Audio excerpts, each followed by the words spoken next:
Hello guys, welcome back to study. This is Dheeraj Kumar. अभी देखो, जो टॉप 100 जो हमने क्वेश्चन का टारगेट किया था, 50 पार्ट 1 में कराते, 50 पार्ट 2 में। ये कोस्ट गार्ड नाविक जीडीबी यांत्रिक के लिए भी है, डीबी के लिए भी, जीडी के लिए भी, यांत्रिक के लिए भी, और कोस्ट गार्ड असिस्टेंट कमांडेंट के लिए भी है। दोनों एग्जाम्स के लिए एक साथ मैं वीडियोस लेके आ रहा हूँ, बिकॉज दोनों एक जैसे पेपर होते हैं ऑलमोस्ट। ठीक है, मैथ के क्वेश्चन। ठीक है भाई, चलो इसको हम कंटिन्यू करेंगे। बट एक चीज देखो, मैं कहना भूल गया था, 17 तारीख को मेरे को कुछ कुछ क्लासेस देने थे आपको, बट मैं वो चीज नहीं दे पाऊंगा। इसका मतलब ये नहीं कि मैं आपको दूंगा नहीं। 17th क्या है, सितंबर है ना, इस तारीख को मैं ना थोड़ी सी किसी अदर काम के लिए आउट ऑफ सिटी जा रहा हूँ, मेरे को जाना पड़ रहा है, तो मैं कोई क्लासेस तो नहीं करा पाऊंगा। 16th को ही कुछ कुछ एक दो वीडियोज जो आप टिप्स वाली कह रहे थे, मैं वो रिकॉर्ड करके 17th को पब्लिश कर दूंगा, वो एक अलग चीज है। बट कुछ चीजें जो बड़ी बड़ी वीडियोस होती हैं वो मैं नहीं दे पाऊंगा। तो लेकिन एक चीज मैं बता रहा हूँ, 17 तारीख को मैं ना, 17 को तो अलग चीज है, 16 को ना रात में ही मैं टेलीग्राम पे कुछ कुछ चीजों को अपलोड कर दूंगा। सुन लो ध्यान से, टेलीग्राम पे मैं एक चीज अपलोड कर दूंगा, कुछ इंपॉर्टेंट करंट अफेयर की एक पीडीएफ बना रहा हूँ मैं अभी, आज पूरा दिन काम करके। कुछ कुछ जो जो इंपॉर्टेंट्स होंगे वो हम अपने बैचेस, पेड बैचेस में और साथ में टेलीग्राम पे अपलोड कर देंगे। एंड हमने कुछ इंपॉर्टेंट वन वर्ड जो टॉप रिपीटेड क्वेश्चन हैं, ईडीएम्स अपलोड कर दिए हैं, मिस स्पेल्ट अपलोड कर दिए हैं। और हम इसके अंदर कोशिश करेंगे कि और भी जो चीज़ें हैं ना, जो अभी इस क्लासेस में जो मैं पढ़ा रहा हूँ, उसकी पीडीएफ भी मैं टेलीग्राम पे अपलोड कर दूँ। साइंस की भी वन शॉट जो कराई थी मैंने, वहाँ पे मैं अपलोड कर दूंगा। ठीक है, और एक फिक्स प्रीपोजिशन की पीडीएफ मैं अपलोड कर दूंगा। इतनी जो मैंने कहा था ना कि मैं करवा दूंगा, ऑलमोस्ट उसके कंटेंट रेडी हैं। बट गाइज, मैं वीडियो नहीं बना पाऊंगा उसकी, क्यों? क्योंकि मैं थोड़ा सा काम में बिजी हूँ, ठीक है ना, इसके वजह से। तो आपको मैं ये सारे पीडीएफ फॉर्म में दे दूंगा। कहाँ पे? अपने, अगर आप मेरी पेड बैचेस में हो तो वहां पे भी आपको मिल जाएगा। अगर पेड बैच में नहीं हो तो आप जो हमेरा है ना, क्या कहते हैं उसको, जो हमारा टेलीग्राम है, टेलीग्राम चैनल, उसको आप देख लो, आप ज्वाइन कर लो। सर्च करोगे टेलीग्राम पे @A2Z स्टडी, वहां पे मिल जाएगी। और ये सारी जो फ्री पीडीएफ है वहां पे मिल जाएंगे। बट जो हमारे पेड पीडीएफ हैं वो आपको टेलीग्राम पे नहीं मिलेंगे। जस्ट लाइक ये सारे जो पेड पीडीएफ है, साइंस वाले, जीके की ई बुक है, जो इंपॉर्टेंट क्वेश्चन हमने इसके अंदर इंक्लूड करा था, इंग्लिश की प्रैक्टिस एंड वोकैब की पीडीएफ, साथ में रीजनिंग, मैथ, दोनों सेक्शन, सॉरी दोनों एग्जाम्स के लिए, कोस्ट गार्ड नाविक के लिए भी है, डीबीजीडी यांत्रिक, कोस्ट गार्ड असिस्टेंट कमांडेंट के लिए भी। आप जिस एग्जाम की प्रिपरेशन कर रहे हो, आप एग्जाम से पहले जो सब्जेक्ट की रिक्वायरमेंट है आप व्हाट्सअप करके बाय कर सकते हो। 7279047787। सारी पीडीएफ की प्राइस अलग अलग है, जो भी सब्जेक्ट चाहिए वो आप ले सकते हो और एग्जाम से पहले पढ़ लो। और अगर आप कोस्ट गार्ड नाविक या फिर असिस्टेंट कमांडेंट की प्रिपरेशन कर रहे हो और आपको ऑनलाइन मॉक टेस्ट चाहिए, तो एक बार आप हमारा कोस्ट गार्ड असिस्टेंट कमांडेंट का 113 रुपीज का मॉक टेस्ट है, A2Z स्टडी आप पे वो लगा सकते हो। कोस्ट गार्ड नाविक का भी वहाँ पे मॉक टेस्ट है, आप लगा सकते हो। हमने कर रखा था भाई, 50 तक क्वेश्चंस कर लिए थे हमने। लेट्स सी कहाँ तक हमने करा। हमारा ये पीपीटी है ना, थोड़ी सी ये 48, 49, 50 एंड ये रहा 51। ठीक है, चीज़ों को हम थोड़ी सी स्पीड में चलते हैं भाई। स्पीड में क्यों चलते हैं? क्योंकि मैं फिर से कह रहा हूँ कि मेरे को कल जाना है और मैंने अभी तक कुछ भी तैयारी की नहीं है। बस मैं सुबह से आपके लिए काम कर रहा हूँ। ठीक है, आप मानो ना मानो, मैं आपके लिए काम कर रहा हूँ, क्योंकि रात में जब पीडीएफ दूंगा ना तो आपको ट्रस्ट हो जाएगा। उन पीडीएफ को बनाने में काफी टाइम लगते हैं। आगे देखो, एक क्रिकेटर मैच के पहले ना 44 ओवर में रन रेट 5.1 था, एंड से 6 ओवर में 294 रन के टारगेट को पहुंचने के लिए ना उसको कितना रन और बनाना चाहिए? In the first 44 overs of a cricket match, the run rate was 5.1 run per over. Calculate the required run rate in the remaining 6 over to reach the target of 294 runs. भाई last over में उसको कितना run बनाना चाहिए कि 294 run का जो है ना वो टारगेट को प्राप्त कर ले? पहली बात तो जो हम बेसिक से बनाते हैं वही देख लो आप। 44 का टारगेट, 44 ओवर खेले थे, 5.1 का रन रेट था। पहली चीज तो ये मैं मान लेता हूँ। अब ये तो टोटल मेरा रन हो जाएगा। अब मेरे को ना लास्ट में ना 6th में, ठीक है, मतलब उसने बताओ से 6 ओवर में, 6th में नहीं, 6 और भी 6 ओवर खेलने हैं उसको, तो 6 ओवर के अंदर वो मान लो x रन बनाता है, तो उसका पूरा रन रेट, रन क्या हो जाता है? 294। ये चीज तो क्लियर है भाई, पूरा का सम हो जाएगा 294। मैं क्या लिख रहा हूँ? 294। अब मैं इनको मल्टीप्लाई करूंगा तो मेरे को मिल जाएगा 224.4 प्लस 6x बराबर 294। सॉरी, अब 6x बराबर क्या हो जाएगा?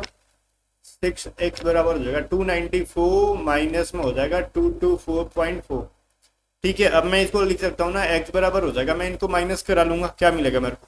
69.6 मिल जाएंगे ना। ठीक है, 6 4 10 हो जाएगा और 10 14 10 11 12। ठीक है, फिर मेरा 6 से डिवाइड हो जाएगा, तो ये क्या कटेगा यहाँ से, तो 11.66 मिल जाएगा। तो ऑप्शन सी ठीक है, आप इसको कटा सकते हो। चलो भाई 52 कह रहा है किसी बल्लेबाज ने अपने करियर की 21वें मैच में ना 87 रन बनाए। ओके, 21वें मैच में 87 रन बनाता है, उसके प्रति मैच रन का औसत ना 2 बढ़ जाता है। तो 21वें मैच से पहले रन रेट क्या था भाई, मतलब उसने 21वें 21st मैच से पहले 20 जो मैचेस खेले उसमें रन क्या था उसका, रन एवरेज रन जो भी है। अब batsman score 87 run in the 21st match of his career, his average runs per matches increased by 2, what was his average before the 21st match। सही है भाई, 20 मैच में मान लो ना उसने x रन बनाया, तो टोटल हमारा रन बन गया मतलब run rate x run rate के हिसाब से ना, वो मतलब एक्स एवरेज के हिसाब से वो खेल रहा था, तो टोटल सम निकल गया 20 इंटू एक्स। और जो 21वां मतलब 31st जो लास्ट वाला उसने खेला उसमें 87 रन बनाए, तो टोटल क्या होगा बताओ मेरे को। टोटल अब उसने कितने खेल लिए हैं, 21 मैचेस खेल लिए हैं। अब उसके जो एवरेज थे ना, मान के चल रहे हम एक्स 20 मैचेस के दौरान, अभी लास्ट में जब उसने 87 रन और बना दिए तो 2 एवरेज बढ़ जाता है। तो ये कर लो 20x प्लस में 87 एंड 21x प्लस में 42, तो हो जाएगा मेरा x is equal to 87 minus 42 43 हो जाएगा, मतलब उसको 45 हो जाएगा ना हमारा, 45 और बनाने होंगे 21 मतलब 21वें मैच से पहले, मतलब उसने 20 मैचेस में एवरेज जो था ना उसका स्कोर 45 का था। ये था एवरेज का बेसिक सा कॉन्सेप्ट है, कुछ नहीं है। एक त्रिभुज की परिधि जो है ना 40 सेंटीमीटर है। देखो perimeter of A triangle is 40 centimetre and the in radius, मतलब क्या त्रिभुज के अंतर्वृत्त की त्रिज्या 3.5 सेंटीमीटर है, तो ज्ञात कीजिए त्रिभुज का क्षेत्रफल क्या होगा। ठीक है, इन radius of the triangle is 3.5 centimetre, what is the area of the triangle. भाई देखो किसी भी ट्रायंगल के अंदर अगर मान लो एक सर्कल बना रहे हो ना, अगर अंदर के साइड से जो सारे इसको टच कर रहा है, तो इसका रेडियस को हम लोग कहते हैं इन रेडियस। ठीक है, तो ये क्या होता है पहले तो ये बताओ। अब त्रिभुज का क्षेत्रफल अगर पूछ रहा है और इनर रेडियस दे रखा है ना, अंतर्वृत्त की त्रिज्या इतना है, तो एरिया ऑफ ट्रायंगल उस सिचुएशन में क्या होता है पता है, बोलोगे नहीं, रेडियस इनटू पेरीमीटर का हाफ। तो बोलोगे रेडियस दे रखा है 3.5 है ना, तो मैं 35/10 लिखता हूँ, और पेरीमीटर का हाफ का हो गया तो 40/2, तो 0 0 कट गया, ये 2 से कट गया, मतलब क्या हो गया 70 क्या सेंटीमीटर स्क्वायर। ये याद रखना जब भी किसी ट्रायंगल के अंदर का सर्कल दिया है और सर्कल का रेडियस दे रखा है और इस ट्रायंगल का आपसे ना एरिया पूछ रहा है, तो कैसे निकाल लोगे भाई, तो रेडियस जो अंदर का रेडियस है इनटू पेरीमीटर का हाफ से मल्टीप्लाई कर देना। Option D is the correct answer. कह रहा है एक वृत्त ओ पर केंद्रित है। ठीक है, एक वृत्त ओ पर केंद्रित है, मतलब एक सर्कल है, ध्यान से सुनना, इसका सेंटर ओ है, ये कह रहा है आपसे। तो मैं थोड़ी सी ब्लू कलर को चूज करता हूँ बिकॉज पूरा स्क्रीन रेड मजा नहीं आता है। एक सर्कल है मेरा ये जिसका सेंटर ओ है, 2 स्पर्श रेखा, ठीक है, टेंजेंट लाइन जो कह रहा है एपी और एक्यू बाहरी बिंदु ए से खींची, बाहर में कोई मतलब ए पॉइंट से 2 टेंजेंट रेखा खींच रहे हो आप, स्पर्श रेखा। एक तो हमारा एपी है और एक जो हमारा एक्यू है। कह रहा पी ओ क्यू की वैल्यू ना 118 है, तो पी ओ क्यू मतलब भाई यहां से एक लाइन खींचोगे और यहाँ पे, तो ये जो वैल्यू है ना वो 118 डिग्री की है, तो पी ए क्यू मतलब इसे ए की वैल्यू बता दो कितना डिग्री होगी। तो भाई पी ए क्यू क्या हो जाएगा, मेरे को एक बात बताओ, ये दोनों की वैल्यू का सम कितना होता है। बोलोगे नहीं पता अपने को, बोलोगे ये हो जाता है ना 180 डिग्री। तो जब 180 डिग्री होता है तो 180 डिग्री में से अगर मैं ये वाली वैल्यू घटा दूंगा 118 डिग्री, तो मेरे को नहीं मिल जाएगा कितना 62 डिग्री। सिंपल, ये तो बिल्कुल भी कॉन्सेप्चुअल क्वेश्चन था, कुछ था ही नहीं इसके अंदर। क्या कहते हैं, ज्योमेट्री का कॉन्सेप्ट है। कह रहा 3 श्रेणी में कर्मचारियों को वेतन ना 1 to 3 के रेशियो में दिया जाता है। यदि उनके वेतन के क्रम से 5, 10 और 15% की वृद्धि की जाए तो नए वेतन का अनुपात कितना हो जाएगा। मान लो पहले 1 था और उसमें आप इंक्रीज कर रहे हो 5%, फिर सेकंड वाले का 2 था, इसमें इंक्रीज कर रहे हो आप कितना 10%, थर्ड वाले का रेशियो में लेके चलते हैं, इसमें आप 3 था 15% इंक्रीज कर रहे हो। तो भाई सब में तो 100 कट रहे हैं, 5 2 और ये 5 से 1, 5 2 5 और 5 22 बार में कट जाएगा, 5 2 एंड 5 3 और कुछ कटेगा क्या इनके बीच में। 21 रेशियो 44 रेशियो एंड ये 69 हो जाएगा। Option number A is the correct answer. ठीक है भाई, चलो देखो आगे देखते हैं नेक्स्ट क्वेश्चन क्या है हमारा। 2560, ठीक है, रुपए ए बी सी के बीच में 493 के रेशियो में बांटने हैं। बी को ए और सी के कुल धनराशि से कितना अधिक मिलेगा। ठीक है भाई, देखो 2560 was divided among A, B, C in the ratio of 493 respectively. B alone got how much more than A and C together। ठीक है भाई, चलो A, B, C का पहले पैसा निकालो, तब बाद में नोटंकी करेंगे। नहीं वैसा कुछ नहीं करेंगे। ठीक है, क्या रहे, क्या A जो है ना, B alone got how much more than A and C together। कितना कमा रहा है ना A और B से, तो B माइनस यू कर सकते हो आप, A plus C divided by A B C। ध्यान से देखना, इज इक्वल टू क्या हो जाएगा हमारा 2560। क्या ऐसे करके हम करेंगे तो ये हमारा आंसर आ जाएगा। ये ट्राई तो कर सकते हैं ना एटलीस्ट हम लोग एक बार। तो बी का मान लो ना, सबको एक्स मान लो, ये 4x है, 9x है, 3x है, तो बी मेरा 9x हो जाएगा। 9x में से हम घटा देंगे ना 4 + 3 तो 7x, और मैं कितना कर लूंगा, 4 3 7 9 4 13 3 16, 16x हो जाएगा मेरा ये। ठीक है, ठीक है, चलो ये 16x हो गया मेरा, एंड हमारा हो गया ये 2560। अब ये 4 से कटेगा क्या, ये 4 × 16, 4 × 24, 4 × 16, फिर 4 से कटेगा। ठीक है, तो ये मेरा क्या हो जाएगा, x भी ऊपर नीचे दोनों का कट जाएगा, तो 2 × 160 डेट 16 दूनी 32, 320। हाँ बन गया इसी पे। तो फिर अलग अलग क्यों ही निकालना है मेरा, तो बन गया आराम से। तो फिर अलग अलग क्यों निकालेंगे भाई हम, सिंपल सा कॉन्सेप्ट मेरा यही कह रहा जो हमने कर दिया। अब अलग अलग निकालते हैं घंटा से बैठ के तो मज़ा नहीं आता। इसी के अंदर हमने गेम खेल दिया ना, तो फिर क्या ही दिक्कत है। ये तो हमारा फॉर्मूला ही है, नीचे सोल्यूशन है, ये तो बहुत इजी हो गया हमारे लिए। कहाँ गया ये, अच्छा उल्टा मैं ले जा रहा हूँ भाई, मैं कहा कि पीछे कैसे जा रहा है, ये हमने की गलत से प्रेस कर दिया था।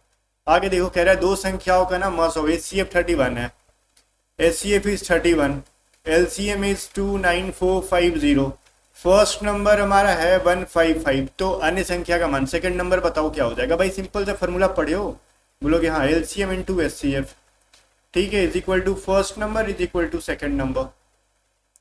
ठीक है, तो हमारा LCM एट जो भी HCF मान लो 31 है, LCM हमारा 29450 है, एंड फलाना नंबर है हमारा 155, तो चिलाना नंबर x मान लो। ठीक है, मजाक कर रहा हूँ।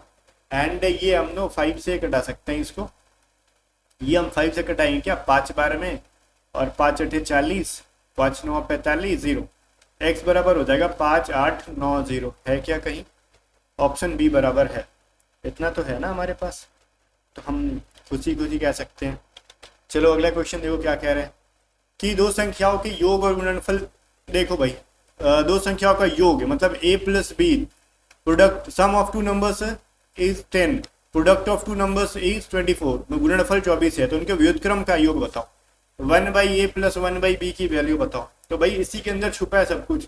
एलसीएम लोगे ए बी मिलेगा, और वैसे करोगे b + a, तो a + b की वैल्यू 10 है भाई, तो मैंने 10 कर दी, और a × b की वैल्यू 24 है भाई, तो मैंने कर दी 5 और 12, तो 5/12 ऑप्शन नंबर बी के अंदर। तो ये गेम जो है ना इसी के अंदर छुपा है, इसके लिए कुछ अलग से मत खोजना। इनका रेसिप्रोकल्स का जो भी निकालने के लिए कहेगा। कह रहा है n 3 अंकों की सबसे छोटी अभाज्य संख्या है। ठीक है, जब n को 13 से विभाजित किया जाता है तो शेषफल क्या होगा।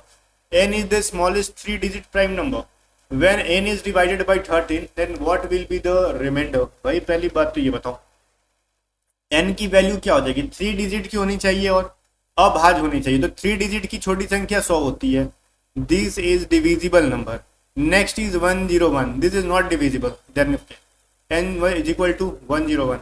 तो मेरे को क्या करना ना, आई हैव टू डिवाइड। ठीक है, मैं यहाँ पे डिवाइड करूंगा इसको, तो कह रहा है रिमाइंडर क्या मिल जाएगा, तो रिमाइंडर हो जाएगा 13 7 91, तो बोलोगे 0 1 10। ठीक है, तो ऑप्शन डी। आगे बढ़ लेते हैं। ये चीज ना यहीं पे दिमाग लगाना, 3 digit smallest 3 digit prime number. अब जिसको इसका मीनिंग नहीं पता वो बैठ के फिर झाल कमंडन बजाएगा और क्या करेगा। चलो इसको सॉल्व करते हैं, कैसे करते हैं। देखो मैं एक चीज बताता हूँ, a + b बटा में a - b plus a - b बटा में a + b के फॉर्म में अगर एग्जाम में अक्सर क्वेश्चन दिए जाते हैं। ठीक है, तो इसको सॉल्व करने के लिए क्या करो, 2 × a² + b² बटा में a² - b², बस, और कुछ नहीं कर सकते हम लोग। ठीक है, कुछ कर सकते हो क्या? नहीं। तो हो गया हमारा 2 ए हमारा 7 है, 7 का स्क्वायर प्लस में 4√3 का मैं यहाँ पे स्क्वायर कर दूंगा, और मैं कर सकता हूँ 7 का स्क्वायर माइनस 4√3 का स्क्वायर। अब यहाँ पे ना फार्मूला मत घुसाना, चुपचाप छोटे छोटे अमाउंट से इनको सॉल्व कर लो। 7 का स्क्वायर 49 और 4 6 16 इंटू 3 48, 49 माइनस 48 एक हो जाएगा इसे भी ये, तो 8 8 16 1 17 4 4 8 और 1 9 और बटा में 1 मतलब 97 दूनी 194। ठीक है, ऑप्शन नंबर बी। ये फार्मूला याद रहेगा, चीज़ें काफ़ी इजी हो जाएंगी, अदरवाइज बैठे रह जाओगे। ठीक है भाई, चलो। कह रहा है 10,200 रुपीज़ ए बी और सी के बीच में इस तरीके से बांटे जाएंगे कि ए को बी का 2/3 मिल जाए और बी को ना सी का 1/4 मिल जाता है, तो सी को ए से कितने अधिक मिलेंगे। और 10,200 has to be divided between A B and C so that A gets 2/3 of what B gets and B gets 1/4 of what C gets. How much more does C get over A in rupees? भाई मैं मान लेता हूँ ना कि A को क्या मिला, A को रुपया मिला, तो B को क्या मिला, पैसा मिला। नहीं, ये सब चीजें नहीं कह रहा है, यहाँ पे जो कह रहा है वही चीज मानो। A को B का जो मिला ना, B को C का वो मिल गया। मैं ऐसा मान के चल रहा हूँ C को गया भाड़ा में। हम क्या कर सकते हैं, A/B लिख सकते हैं कि हमको कह रहा है ना ए को बी का 2/3 मिल गया। ठीक है, तो ए को अगर बी का 2/3 ऐसे लिखो ना, ए को क्या मिला, बी का 2/3, तो A/B क्या मिल जाएगा भाई, 2/3। पहली चीज तो ये। बी को ना सी का मिला 1/4, तो B/C मेरे को मिल गया 1/4। भाई मैं यहाँ से ABC निकाल सकता हूँ क्या, बोलोगे हैं क्यों नहीं निकाल सकते भाई, आप सब कुछ निकाल सकते हो। 2 3 एंड 12 हो जाएगा हमारा ये। तो बोल रहा है C को A से कितना ज़्यादा मिला, तो C का 12x A का 2x घटा दो, और इन सब का कर लोगे 12 3 15 2 17। ठीक है, और टोटल पैसा कितना है 10,200। तो हमारा हो गया 10x बराबर 17x इज इक्वल टू 10,200। ये कट गया 7 6 42 6 4 10, तो ये 600 बार में कटेगा, मतलब 6,000 का डिफरेंस है उनके बीच में, और क्या चाहिए। ठीक है, चलो। 62 कह रहा है 78 को 2 78 is divided into 2 parts such that 4 times the first part and 5 times the second parts are in the ratio है 14:15। The first part is what. कह रहा है देखो 78 को ना 2 पार्ट में ऐसे बांटने हैं ना, A/B में बांटना है कि पहले भाग का 4 गुना और दूसरे भाग का 5 गुना का बीच में, मतलब 4A और दूसरे भाग का 5 गुना 5B का करोगे ना, तो ये रेशियो 14:15 आना चाहिए। ठीक है, आपसे यही कह रहा है और कुछ नहीं कह रहा है। तो मैं यहीं से कांड करूंगा, 4 से कटाऊंगा 2 बार में, और ये कट जाएगा मेरा 7 बार में 2 से, 5 से ये 3 बार में कटेगा। A/B क्या मिलेगा 7/6, ये 2 आगे मल्टीप्लाई हो गया उधर। तो पहला भाग बताओ, A/B मेरे को मिल गया 7/6 में, तो पहला A है ना, तो 7 7 13, 13 से 6 बार में कटेगा। 42 is the first part and 42 is the first part। ठीक है, and what 36 is the second part। ठीक है, और कुछ है नहीं। सबसे छोटी पूर्ण वर्ग संख्या ज्ञात करो जो हमेशा इतना इतना इतना से विभाज्य हो। Find the list possible perfect square number when which is always divisible by 16 20 45 and 60। तो उस सिचुएशन में सबसे छोटी से पूछ रहा, तो इनका एलसीएम निकाल लो। यही कर सकते हो ना आप। कटेगा क्या, ये तो 4 से कट रहा है। ठीक है, और ये किससे से कटेगा, 3 से 15, इन 15 का इनके साथ कोई रिलेशन नहीं है। 9 8 72, 9 5 45। ठीक है, 720, एक 0 बैठा, फिर 16 से कटेगा। ठीक है, 16 से भी कटेगा, 4 से के साथ, 4 से दोनों डिविजिबल है तो 16 भी डिवाइड कर देगा। ठीक है, मैं ऐसा मान के चल रहा हूँ, देखते हैं आंसर आ रहा है कि नहीं। 720 इनका एलसीएम है। ठीक है, तो कह रहा है भाई सबसे छोटी जो है ना, आपको क्या लेके चलना है, पूर्ण वर्ग संख्या ज्ञात करो जो 16 इतने इतने से कंप्लीट विभाजित है। ठीक है, कोई दिक्कत नहीं है। तो हम कैसे लेके चलेंगे, हम ऑप्शन से लेके चलें तो शायद हमारा कुछ काम बन जाए, अदरवाइज काम नहीं बनेगा। ऑप्शन से लेके चले या फिर लॉजिक लगाए। ऑप्शन से बनाते हैं। सबसे छोटा क्या रहा है ना, तो सबसे छोटा स्मॉलेस्ट 900 तो डिवाइड होगा नहीं 720 से, उससे बड़ा कौन है 3600। तो 3600 को अगर हम 720 से डिवाइड करते हैं तो क्या कटेगा क्या ये, तो 36 इंटू 10 बटा में 72 कर दो, 36 दूनी 72, ये 2 5 10। ओके, ऑप्शन से मिल गया सबसे स्मॉलेस्ट जो है 36 हो गया, 5 टाइम्स में डिविजिबल है। तो भाई एक चीज देख लो यहाँ पे क्लियर है, ये जो भी वैल्यू होगा वो 720 का मल्टीपल होगा, पहली चीज तो वो, ठीक है, इसका मल्टीपल होगा और उसका मल्टीपल में ऑप्शन में कौन सा स्मॉलेस्ट वैल्यू है जो डिवाइड कर दे रहा है 720 720। 900 is the smallest option but वो डिविजिबल नहीं है 720 से। सेकंड स्मॉलेस्ट नंबर है 3600, that is the divisible by 720। तो आंसर हमारा वही हो गया। 64 क्या कह रहा है भाई, देखो देखो देखो, ए बी सी एक ही दिशा में एक ही समय गोलाकार स्टेडियम के चारों तरफ भागना शुरू करते हैं। ए ने 252 सेकंड में, सी ने 308 सेकंड में और सी ने गलत हो गया यहाँ पे, बी ने ना, बी ने 308 सेकंड में, यहाँ पे 308 सेकंड में और सी ने 198 सेकंड में एक ही बिंदु से शुरू किया। एक राउंड पूरा किया, कितने समय के बाद वो प्रारंभिक बिंदु पर मिलेंगे। भाई जब भी ऐसा रहता है उनका एलसीएम निकालते, मैंने पार्ट 1 में ही सिखाया था आपको, सबका एलसीएम निकाल लो आप, ठीक है। जो भी एलसीएम आएगा ना उनको अब टाइम में बदल लेना, मिनट सेकंड जो भी है। तो ये तो कतई नाक में दम करने वाला वैल्यू है, ठीक है सर। चलो किस चीज से कटेगा, हम 2 से एक बार डिवाइड करके चीजों को इजी कर देते हैं। 15 4 2 9 18 2 9 18, ये 11 से कटेंगे ना, लग रहा है क्या। 11 से ये तो नहीं कटेगा, 126 हो गया, ये 11 एकम 11 4 बार में, 11 से 9 बार में। फिर हमारा 3 से कटेगा ना, देखो भाई 3 6 के 12, 3 दूनी 6 14, 3 3 9।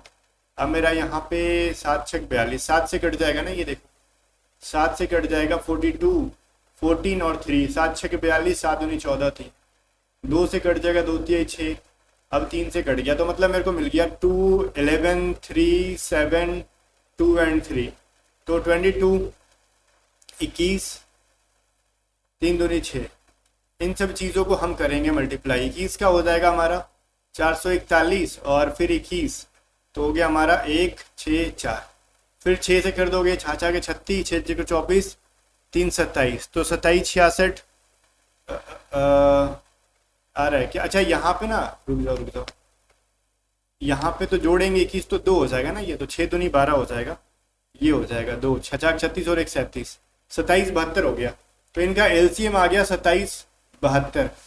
तो ये तो खैर टाइम कंज्यूमिंग है हमारा, अब इसको मैं मिटाता हूँ बिकॉज अपने को इसका कोई काम नहीं है। एलसीएम निकाल लिया हमने, आप पॉज करके निकाल सकते हो, बाकी मुंह जुबानी इनका निकालना थोड़ा सा डिफिकल्ट हो जाता है और गलत होने की पॉसिबिलिटी भी हो जाती है। एलसीएम मेरा वो आ गया, तो भाई इतने मिनट इतने सेकंड पे वो सब मिलके आएंगे, तो बट सेकंड में तो है नहीं, मिनट में कन्वर्ट करो 2 2, तो ये हो जाएगा 6 6 के 24 240 एंड फिर 6 के 36, ठीक है भाई।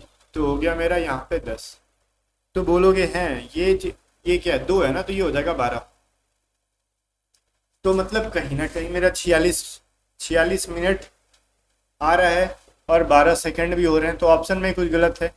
तो उस सिचुएशन में देखो 46 मिनट 12 सेकंड पे मिलेंगे, ठीक है, 46 मिनट और 12 सेकंड पे, और ऑप्शन में कुछ है नहीं तो ऑप्शन डी करेंगे, बट ऑप्शन में टाइपिंग मिस्टेक है।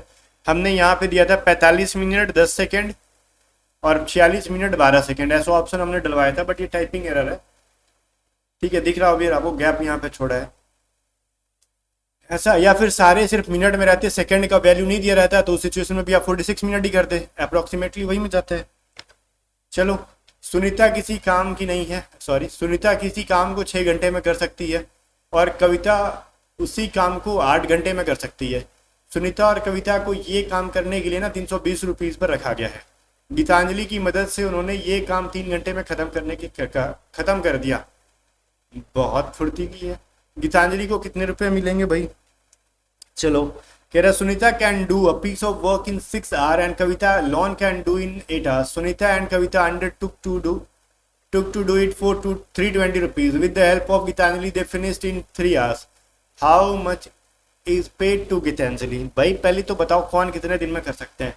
एक थी सुनीता जो कितने 6 घंटे में कर सकती थी, और एक थी कविता जो 8 घंटे में कर सकती थी। और तीसरी कौन पैतरा मार रही है भाई, ये कहाँ गई, नाम में मैं भूल गया, गीतांजलि थी ना। तो सुनीता, कविता और गीतांजलि मिलके 3 घंटे में निपटा दे रही हैं भाई। ठीक है, तो गीतांजलि अलोन कितने टाइम में कर लेगी ये बताओ। तो 1/6 + 1/8 गीतांजलि का पता नहीं है और मिलके 1/3 में कर रही है। तो भाई गीतांजलि बराबर हो जाएगा 1/3 - 1/6 - 1/8। तो हम कर सकते हैं ना, ये इनका एलसीएम क्या हो जाएगा, 24, 3 × 24, 6 × 24, 8 × 24, तो 4 3 7, मतलब गीतांजलि ना 24 घंटे में अकेले उस काम को निपटा रही होगी। तो क्या है, क्या रहा भाई, तो गीतांजलि को कितने रुपए मिलेंगे भाई, सही है, गीतांजलि को कितने मिलेंगे ये चीज बताओ। देखो अब कैसे निकालते हैं, इनके वर्क को एफिशिएंसी में बदलो। तो 1/6 रेशियो 1/8 रेशियो 1/24।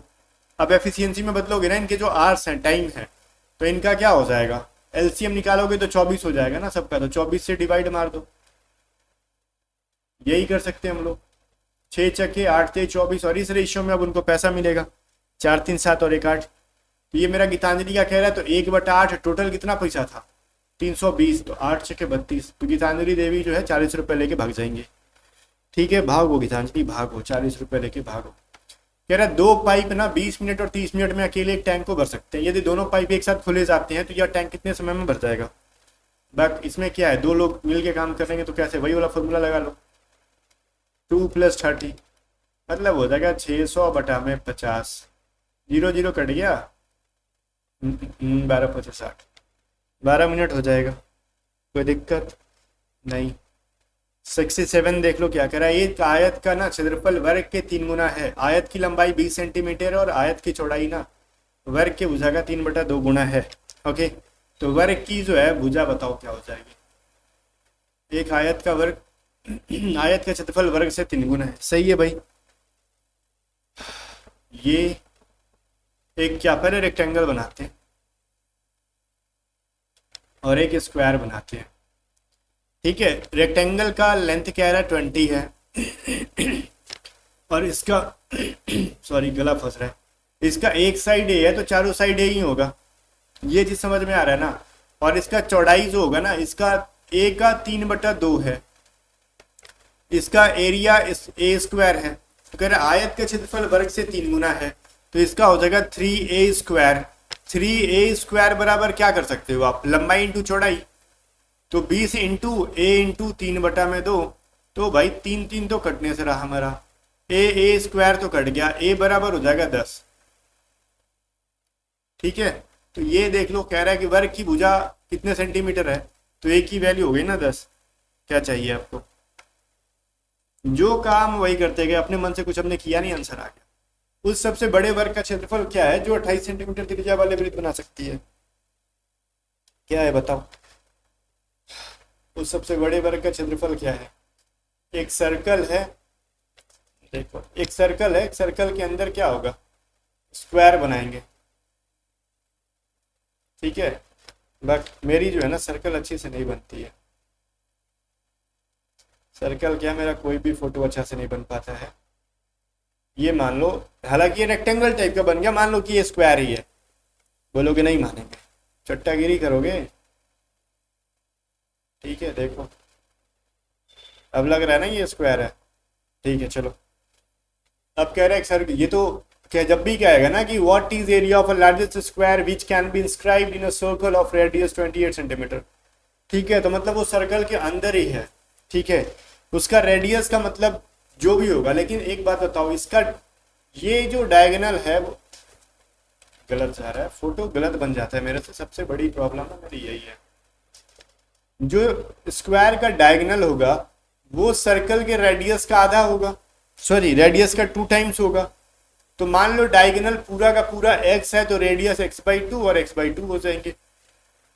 ठीक है, या फिर आप कह सकते हो विकर्ण का जोड़ दो, तो सबसे बड़े विकर्ण जो 28 सेंटीमीटर रेडियस वाले, तो ठीक है ना। तो इसका मतलब है इसकी रेडियस है कितनी, रेडियस मेरी 28 है, तो विकर्ण डायगोनल कितना हो जाएगा बताओ, 28 दूनी 56। और डायगोनल का फॉर्मूला क्या होता है, A√2 जिसकी वैल्यू 56 है।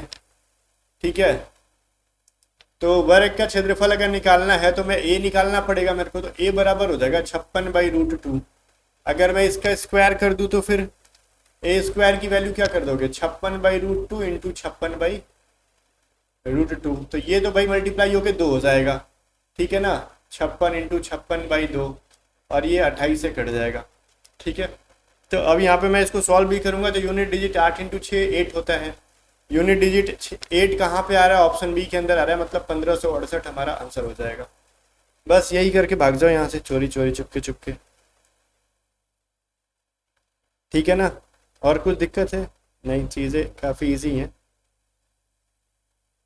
अगले सवाल पे चलेंगे। हमारा अगला सवाल कहता क्या है, एक समबाहु त्रिभुज की ऊंचाई क्या है जिसकी भुजा 15 सेंटीमीटर है। Okay, what is the altitude या फिर height of an equilateral triangle उस साइड इज 15 सेंटीमीटर। भाई देख लो क्या कह सकते हैं इसका फॉर्मूला, हाइट का फॉर्मूला क्या होता है, √3/2 इंटू ए। कोई शक तो √3/2 इंटू ए की वैल्यू हो जाएगी 15, क्या ही दिक्कत है। तो यही आंसर कर दो, 15 √3/2 है क्या कहीं ऑप्शन में, हाँ डी में ही है। चलो अब और कुछ वैल्यू रहता है डेसिमल में ना, तो √3 की वैल्यू से मल्टीप्लाई कर देते और डिवाइड मारते, जो कि ना नहीं याद दिलाती। 70 नंबर क्वेश्चन देखो क्या कह रहा है, एक आयत की लंबाई जो है ना 20% बढ़ाई जाती है और उसकी चौड़ाई 20% कम कर दी जाती है, तो एरिया में क्या वो परिवर्तन आएगा। दोनों मेथड यूज कर सकते हो, पहले 20% इंक्रीज कर रहा है फिर 20% डिक्रीज कर रहा है, -20 इंटू 20/100, तो प्लस माइनस कट गया, 0 0 कट गया, इट मीन्स -4%, मतलब कि 4% डिक्रीज हो रही है, ठीक है भाई, कोई दिक्कत है नहीं। आगे बढ़ते हैं। 25,000 रुपए की राशि को 20% वार्षिक प्रतिवर्ष की चक्रवृद्धि ब्याज दर पर 4 वर्षों में कितना हो जाएगा। 25,000 है, उसको क्या कहते हैं, कंपाउंड इंटरेस्ट पे 4 साल में कितना होगा। अमाउंट बराबर क्या होता है सर, P इंटू 1 + R/100 के पावर n। तो 25,000 है ना हमारा, 25 पे 000 है, और ये हमारा R की वैल्यू क्या है 20 है, तो हो जाएगा 1 + 20/100 का पावर 4। तो ये हो जाएगा हमारा 25,000 इंटू ये हो जाएगा 120/100 का पावर 4। तो कट गया, 2 6 का 12, 2 5 10, तो 25,000 इंटू 6 का पावर 4, 6 के 36, भाग में गया, मैं नहीं कर रहा वैसे, मैं इसको ऐसे ही लिखूंगा 5 इंटू 5 इंटू 5 इंटू 5। तो भाई ये 25 एक बार में तो कट जाएगा, तो मेरा भेजा यहाँ पे 1000, और ये फिर 25 जो है ना 100 को कटाएगा तो ये 40 बच जाएगा। मतलब क्या है ना, 40 इंटू 6 इंटू 6 इंटू 6 इंटू 6, तो ये सब के यूनिट डिजिट तो 6 आएंगे, और 6 को 4 से मल्टीप्लाई करूंगा तो फिर 0 के अलावा मेरा जो डिजिट आएगा वो 4 आएगा। 6 इंटू 4 24 होता है। तो वैसा कुछ यूनिट है क्या लास्ट में 40, बोलोगे हैं मास्टर बहुत होशियार बन रहे हो, ऑप्शन ए के अंदर है 51 84, ठीक है, और 0। आगे बढ़ते हैं। 72 क्या कह रहा है, एक कंपनी 11 साल तक औसत राजस्व 66 लाख रुपीज है। यदि पहले 6 साल का औसत ना 61 लाख रुपीज है, तो अंतिम 6 वर्ष का औसत अगर 73 लाख है, तो छठे वर्ष का राजस्व क्या हो जाएगा भाई, देख लो ना, 11 साल का 66 है, तो कितना हो जाएगा 66 66 6 6 12 6 7, मतलब 726। मैं एज्यूम कर रहा था ऐसे करके, और कुछ नहीं, जोड़ लिया इसको मेरे मन में। ये सभी चीज़ों को मन में करो, ज़्यादा बेटर रहेगा। अब कह रहा है फिर देखो ये टोटल हो गया, लेकिन गिर गया टैबलेट, और एक्चुअली जो को टैब कहते हैं, पेन टैब जिससे लिखते हैं वही गिर गया, ठीक है, मेरे को हाथ से लग के। देखो थोड़ा मैं जल्दीबाजी में, मैंने शुरू में स्टार्टिंग में बोल दिया था कि जल्दीबाजी में है। क्या हुआ देखो भाई, क्या कर रहे थे हम लोग इसको, यदि पहले 6 साल का औसत ना, तो ठीक है, पहले 6 साल का एवरेज 61 से कर लो, तो टोटल सम निकल जाएगा इसका, ठीक है। अब फिर कह रहा है अंतिम 6 साल का 73, 6 या 18 7 6 42 41, तो मतलब ये तो 12 साल का हो गया ना भाई, तो मेरे को 11 साल का ही निकालना है, तो ये वाला वैल्यू जो है ना इसको घटा लो, हो जाएगा हमारा, जोड़ देंगे तो 6 6 12 14, 6 4 10, 4 3 7 1 और 8, 804। कोई दिक्कत है नहीं। तो ये 12 साल का कैसे हो गया, 12 साल का तो है नहीं, तो बीच में किसी चीज़ की रेपिटेशन हो रही है, तो वो 11 साल से घटा दो, जिस चीज़ की रेपिटेशन हो रही है ना वो हट जाएगी, तो 78 लाख रुपीज हो जाएगी। It means option C. आगे बढ़ते हैं हम लोग। 73 नंबर क्वेश्चन देखो। कुछ न बोला, क्या बोला, कह रहा है यदि 75 पेनों की लागत मूल्य 20 पेनों के बिक्री मूल्य के बराबर है। ये तो मैंने बोला ना कि देखो 25, मैंने बोला ना, मैं लिखता हूँ और बोलता हूँ कभी कभी, क्या ना ये दोनों का कनेक्शन नहीं समझ में आता है। 25 का ना कॉस्ट प्राइस जो है 20 के सेलिंग प्राइस के बराबर है, तो cost price by selling price क्या हो जाएगा 20/25। तो बच्चा 5 रुपीज का प्रॉफिट हो रहा है, तो परसेंटेज प्रॉफिट कितना होगा 5 जो है मेरा 20 का ना, कितना परसेंट हो जाएगा, ये 25% का प्रॉफिट दे रहा है अपने को। ठीक है, चलो। एक घड़ी विक्रेता जो है, घड़ी पर जो उसे विदेश में 500 रुपए की पड़ती है, ठीक है भाई, विदेश गया है, 10% सीमा शुल्क दे रहे हैं। खरीदारों की 25% छूट देकर ना 20% का लाभ कमाना चाहता है, तो उसका मार्क प्राइस बताओ क्या है। मान लो एक डीलर है, वो क्या करता है ना 10% कस्टम दे रहा है घड़ी के ऊपर, जो कि उसको फॉरेन में 500 का मिल रहा है अब्रॉड के अंदर। ठीक है, और फिर आगे क्या कह रहा है इसमें, he desires to make a profit of 20% after giving a discount of 25 to buyer। ठीक है, the mark price should be what। भाई देखो ये चुट्टा क्या कर रहा है, पहले तो इसकी कॉस्ट प्राइस निकाल लो। ये 500 रुपए की घड़ी पे 10% बढ़ा दिया, मतलब खरीदा इसने 550 रुपीज में। अब ये कह रहा है देखो भाई, हम मार्क प्राइस ऐसा रखना चाहते हैं ना कि हम ना अगर हम 25% का डिस्काउंट दे, मतलब 75% पे सेल करें, तो मेरे को कॉस्ट प्राइस के ऊपर 550 रुपीज के ऊपर 20% का प्रॉफिट होना चाहिए। ये ले चुट्टा, हम तुमको प्रॉफिट कराते हैं। तो पहला काम तो ये करेंगे कि हम 100 कटा देंगे। ठीक है, 25 से 3 बार में कटाएंगे, और ये 25 दूनी 50। अब ये 3 से कटाएंगे 40 बार में, 4 दूनी 8, 4 दूनी 8 और एक 0। तो मार्क प्राइस बोल दो उससे कि जा चुट्टा तू 880 रुपये रख दे। ठीक है, और उसके बाद तेरे को जो डिस्काउंट देना देते रहियो 20% का प्रॉफिट कमाने के लिए। आगे चलते हैं। 75 नंबर क्वेश्चन क्या कह रहा है, कह रहा है प्रसाद ने 6 kilometre per hour, 12 kilometre per our, 18 kilometre per our की स्पीड से ना समान दूरी तय की, और इसके पूरा होने में कुल 55 मिनट लग गए। सही है भाई, चलो। उसके द्वारा तय की गई कुल दूरी बताओ क्या हो जाएगी। Mister Prasad travelled equal distance at speed of 6 kilometre per hour, 12 kilometre per hour and 18 kilometre per hour and took a total of 55 minutes to complete the journey। Find the total distance he traveled। ठीक है भाई, हम क्या करते हैं, distance बराबर होता है हमारा स्पीड इनटू टाइम। तो जब हमको स्पीड जब अलग अलग हो, तो हम वहां पे करते हैं एवरेज स्पीड इनटू टाइम। तो भाई हमको एवरेज स्पीड निकालने का फॉर्मूला पता है, बोलोगे नहीं पता है तो छोड़ दो इस सवाल को। क्या कर सकते हैं हम, एवरेज स्पीड निकाल लो और उसके बाद आगे बढ़ते रहो, बढ़ते रहो, बढ़ते रहो। अगर फिर भी नहीं समझ में आ रहा है तो एक चीज और कर सकते हो, नहीं ऐसे तो बना सकते हैं but it will be calculated. ठीक है, कैलकुलेटिव क्वेश्चंस, बट मैं सोच रहा हूँ कि अदर कोई मेथड दिमाग में आ रहा हो तो मैं आपको बता दूँ। हाँ, एक चीज और हो सकता है कि हमने को फॉर्मूला यूज नहीं करना पड़ेगा ज्यादा। देखो ये क्या ना कि तीनों सेम इक्वल डिस्टेंस है, तो मान लो एक्स एक्स एक्स तीनों बार वो जा रहा है, तो डिस्टेंस इज इक्वल, टाइम बराबर क्या, देखो टाइम दे रहा है, टोटल टाइम बराबर क्या होता है, डिस्टेंस बाई स्पीड। तो फर्स्ट डिस्टेंस एक्स स्पीड से जा रहा है, सॉरी एक्स डिस्टेंस जा रहा है 6 किलोमीटर पर आवर के, सेकेंड डिस्टेंस आ रहा है 12 किलोमीटर पर आवर के, थर्ड डिस्टेंस आ रहा है 18 के हिसाब से। तो भाई वो 55 मिनट लगा रहा है, और मैं 60 से करूंगा बिकॉज इसको मेरे को घंटे में कन्वर्ट करना होगा। रीजन बिकॉज ये सारे किलोमीटर पर आवर में है, तो क्यों ना मैं इनका एलसीएम ले लूँ 36। तो ये हो जाएगा 6x 3x 2x। अभी हो जाएगा मेरा 55/60। तो मैं ये कह सकता हूँ 6 से 6 बार में, 6 से 10 बार में, और ये 2 से 3 बार में, 2 से 5 बार में, और ये 5 से 11 बार में, और ये 3 उधर जाके मल्टीप्लाई हो जाएगा। 6 3 9 10 11 x बराबर हो जाएगा मेरा 33, और 11 से ये कट के मिल गया 3, x बराबर 3।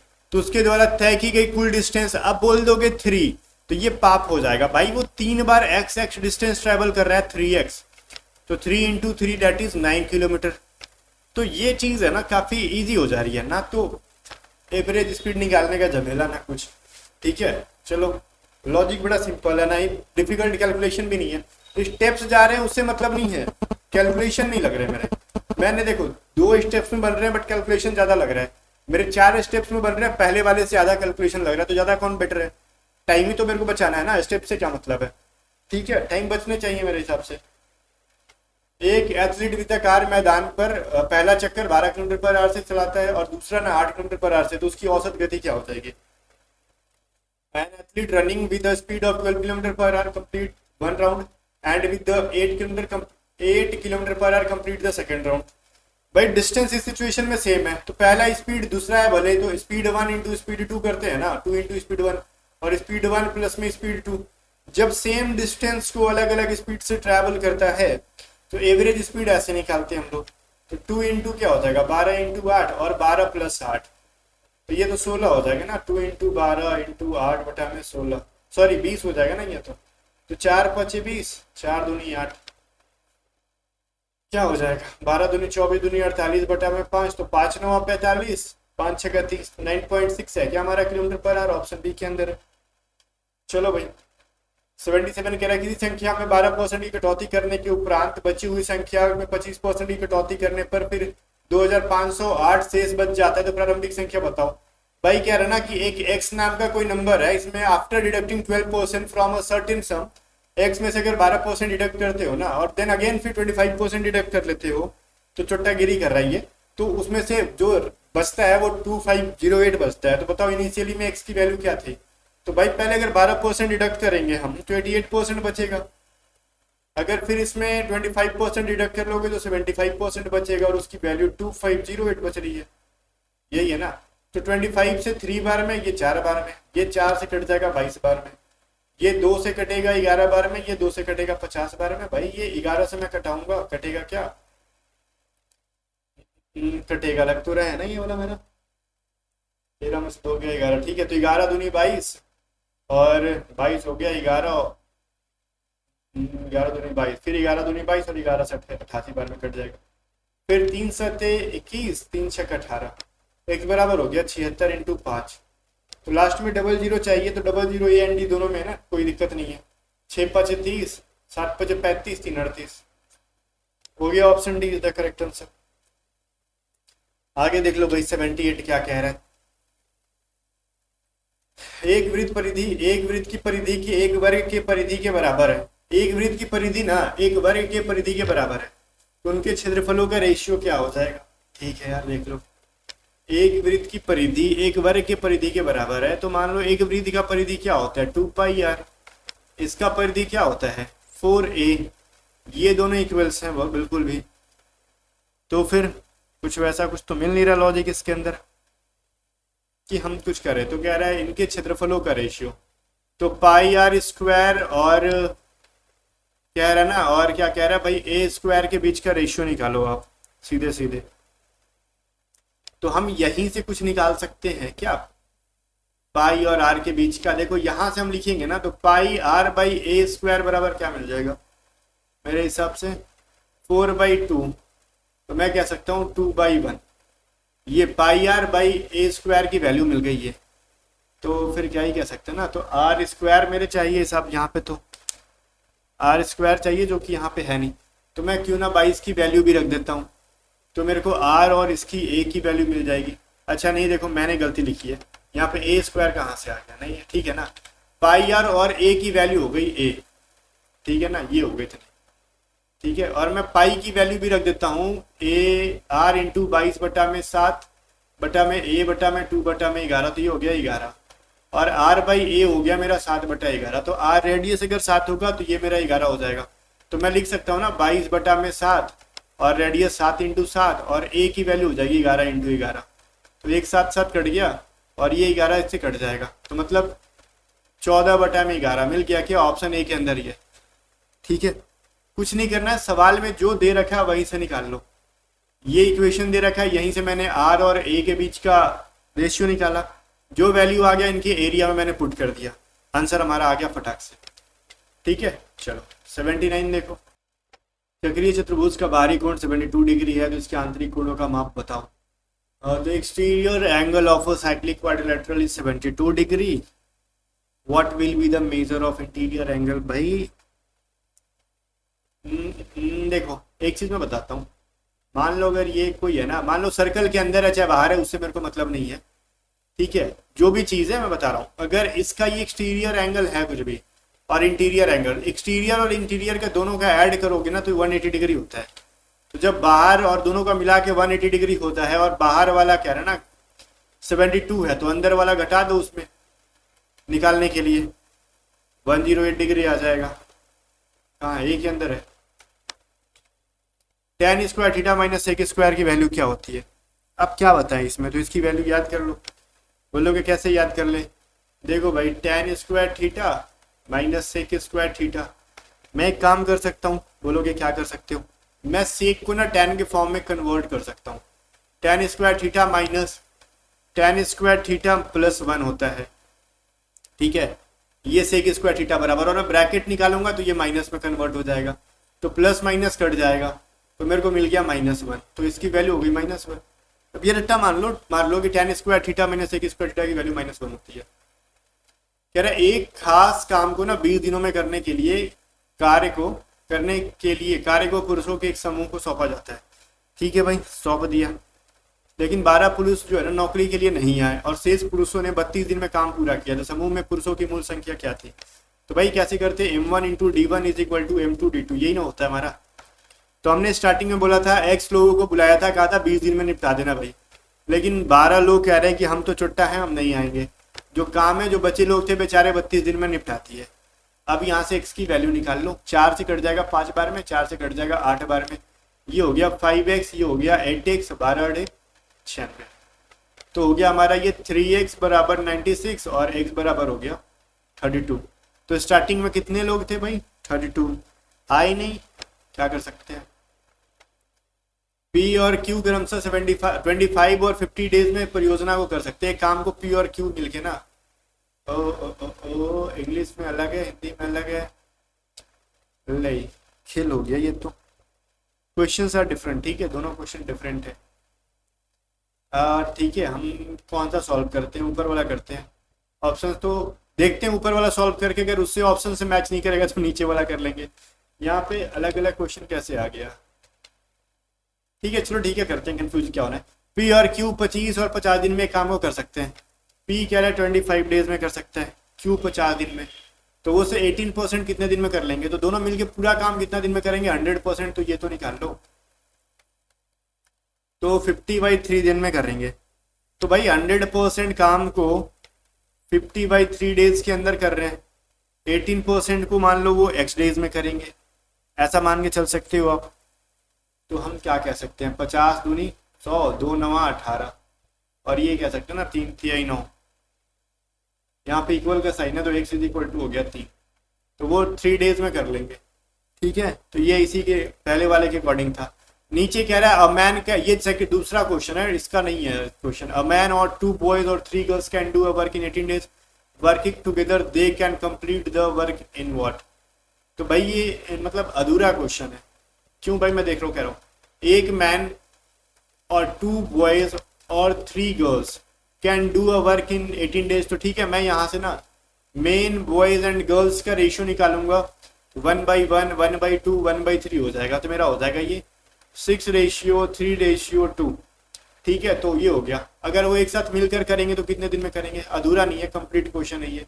तो मैं कह सकता हूँ एक मैन जो है ना 18 डेज में कर, कितना दिन में कर सकते हैं? 18 डेज में, तो 6 3 9, देखो अब ये कह रहा है ना कि 2 यदि वे मिलकर करेंगे, ठीक है, तो एक आदमी 2 boy 1 man 2 boys and 3 girls मिलकर करेंगे तो कितना दिन में करेंगे? तो मेन का रेशियो 6 है, तो भाई यहाँ पे हम लिखते हैं ना इसको, यहाँ पे देखो 6 × 18 इज इक्वल टू, ये यहीं पे सॉल्व करो। एक मैन था तो 6 हो गया, 2 बॉयज थे तो बॉयज का रेशियो 3 है ना, तो 3 दूनी 6 हो गया, गर्ल्स का रेशियो 2 हो जाएगा, तो 6 6 दिन बाद 6 18। अब यहाँ से x से करोगे तो 18 कट के 6 आ जाएगा। भाई दोनों के अकॉर्डिंग ऑप्शन सजा रखा है यहाँ पे। ठीक है, इंग्लिश वाले क्वेश्चन का आंसर 6 डेज है, हिंदी वाले क्वेश्चन का आंसर 3 डेज है। Both questions are different. ठीक है, चलो 83 क्या कह रहा है? एक अनाज विक्रेता के पास 1600 किलोग्राम गेहूं है, यदि इसका एक भाग को 20% लाभ पर और बाकी बचे हुए को 12% लाभ पर बेचते हैं तो इस पर का टोटल 17% लाभ होगा। तो 20% लाभ पर बेचा गया गेहूं कितना है भाई? तो देखो एक को 20% के प्रॉफिट पे बेचा, सेकंड को 12% के प्रॉफिट पे बेचा और ओवरऑल प्रॉफिट 17% वाले पे मिला के दोनों पे होता है। तो हम यही एलिगेशन का रूल लगाएंगे, 12 5 17 और ये हो जाएगा 17 3 20। कह रहा 20% वाला ये है ना 5, तो 5/8 इंटू 1600, तो 200 बार में कटेगा, मतलब 1000 kg। Option B. ये तो बहुत इजी क्वेश्चन था सर। आगे देखते हैं। एक दुकानदार अपने सामानों पर ना 60% बढ़ाकर लिखता है और 25% छूट पर क्या कर रहा है भाई, वो प्रदान करती है। यदि लागत मूल्य 540 है तो विक्रय मूल्य बता दो क्या है। ठीक है, कॉस्ट प्राइस कितना है, 540 है। मार्क प्राइस क्या है, 60% बढ़ा देता है। ठीक है, 160 कर लो। मैं ऐसे नहीं करूंगा, मजा नहीं आ रहा है। ठीक है, और 25% का डिस्काउंट देता है, तो मैं सेलिंग प्राइस ही डायरेक्टली लिखता हूँ। पहले वो 540 पे ना 60% इंक्रीज करेगा और उस पर वो फिर 25% का डिस्काउंट दे देगा। ये सेलिंग प्राइस हो गया। 25 से 4 बार में, 25 से 3 बार में, 2 जीरो इनके कट गए यहाँ, ये 4 से कट गए, तो 54 इंटू 12, तो 4 दूनी 8, सब में बहुत सारे में है यार, तो 4 दूनी 8, 5 दूनी 10 और मैं 54 ऐड करूंगा, 648। ऑप्शन नंबर बी है हमारा यहीं पे। ठीक है भाई, चलो सेलिंग प्राइस हो गया। 85 देखो, सोनू हरि और गोविंद की आय का अनुपात औसत जो है ना 30 वर्ष है, सॉरी आयु का, एज का। यदि उनकी आयु क्रमशः 4 5 6 के रेशियो में है तो सोनू गोविंद की आयु का अंतर बताओ। The average of the ages of Sonu Hari and Govind is 30 years. If their ages are in the ratio of 4 5 6 respectively, then the difference between the age of Sonu and Govind is what? भाई देखो ये क्या है, सोनू हरि और गोविंद का एज निकालोगे ना तो एवरेज था 30, तो एज हमारा हो जाएगा 3 से multiply 90। SHG self help group हो गया ये तो। अब इनका एज का रेशियो दे रखा है 4x रेशियो 5x, मान लेते ना, ये छोड़ो 4 5 और 6 के रेशियो में दे रखा है ना, तो तीनों को मैं जोड़ूंगा तो क्या मिलेगा, 4x plus 5x plus 6x, जिसकी वैल्यू 90 होनी चाहिए। तो 6 4 10 प्लस 15, तो 15x बराबर 90। ठीक है, 15 छक्का तो x बराबर 6 हो गया। तो सोनू और गोविंद की आयु का बताओ कितनी हो जाएगी। सोनू और गोविंद के बीच का ये क्या है ना कि 4 और 6 के बीच का रेशियो, बताओ कितना हो जाएगा, 2x। तो 2 इंटू 6 बोले तो 12 ईयर्स, 12 ईयर्स। ठीक है, कह रहा है 5,500 रुपए की राशि पर 15% प्रति वर्ष की दर से 6 वर्षों में अजय साधारण ब्याज क्या हो जाएगा। तो सिंपल इंटरेस्ट क्या होता है, PRT by 100 is equal to SI। तो हो जाएगा 5500 इंटू 15% इंटू 6/100, तो 0 0 कटा लो और 55 इंटू 90 कर लो, 9 5 45, 45 4 49, ये हो गया हमारा। और क्या कर सकते हैं, ऑप्शन डी। ठीक है ना। कह रहा है ए की संपत्ति बी की संपत्ति से 5/9 गुनी है, सी की संपत्ति बी की संपत्ति से 8/5 गुनी है। सी और ए की संपत्ति का आयु ज्ञात कीजिए। If A's wealth is 5/9 times of B's wealth and C's wealth is 8/5 times of B's wealth, C's wealth is 8/5 times of B's wealth, what is the ratio of C's wealth to A's wealth. है तरीके ही कैसा सवाल है। ए बराबर B का 5/9 है, तो ए ratio B हो जाएगा हमारा 5/9। और कह रहा है ना सी की संपत्ति जो है ना वो सी का कह रहा है वो भी बी का जो है ना 8/5 है, तो फिर कह रहा है बी रेशियो सी कितना कर लोगे आप, यहाँ से 5/8 कर लोगे, तो ये बी सी निकाल लो ना सर। ठीक है, हो जाएगा ABC हमारा रेशियो में 25 45 9 72।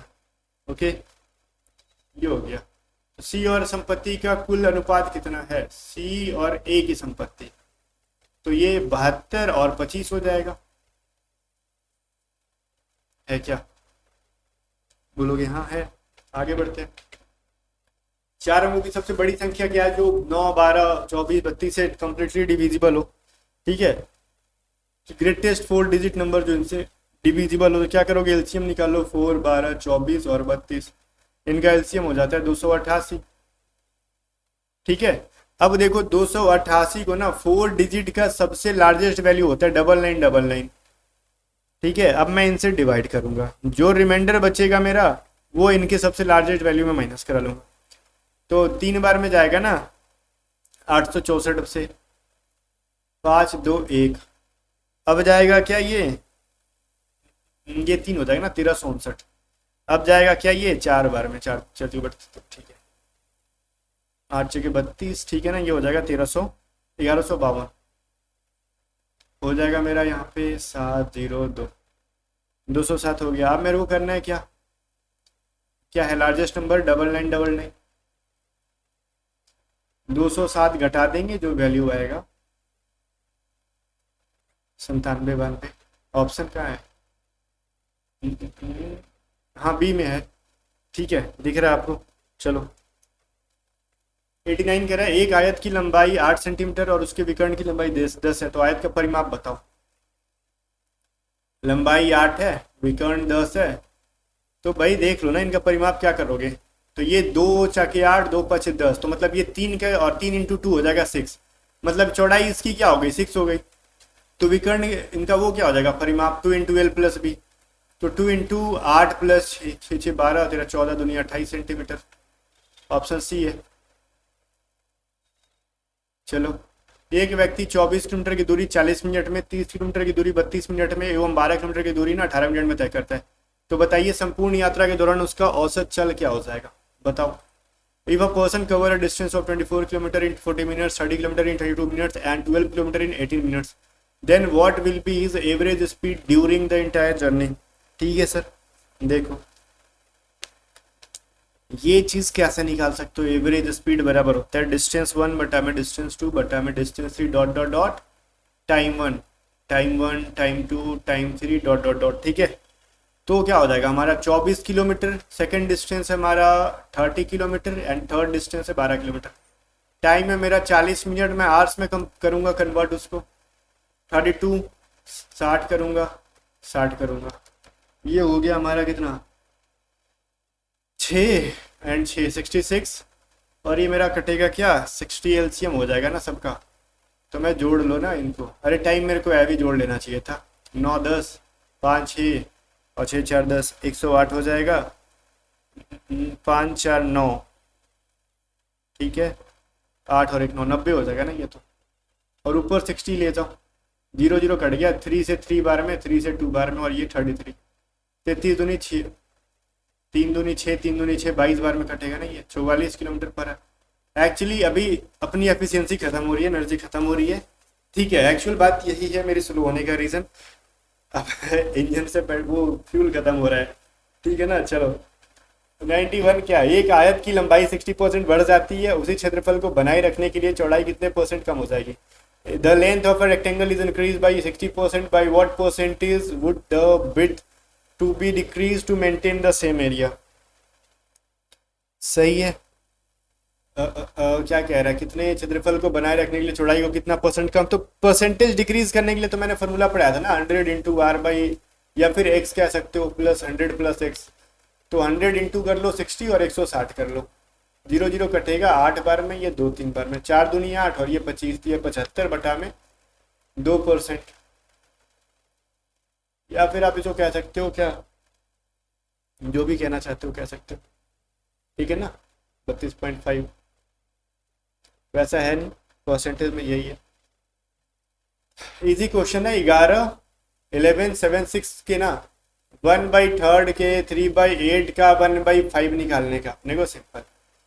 तो क्या कर सकते हैं, 5 इजीएस्ट नंबर है, 5 2 जा 5 3 जा 5 5 जा एंड 5 2 जा, 3 2 5 5 10 2 12, 3 से कटेगा 3 7 21 3 8 24 3 6 12, फिर 8 9 72, ठीक है 8 8 64, 98 इंटू 3 कर लो, 8 से 24 मतलब यूनिट डिजिट यहाँ पे 994, ठीक है भाई।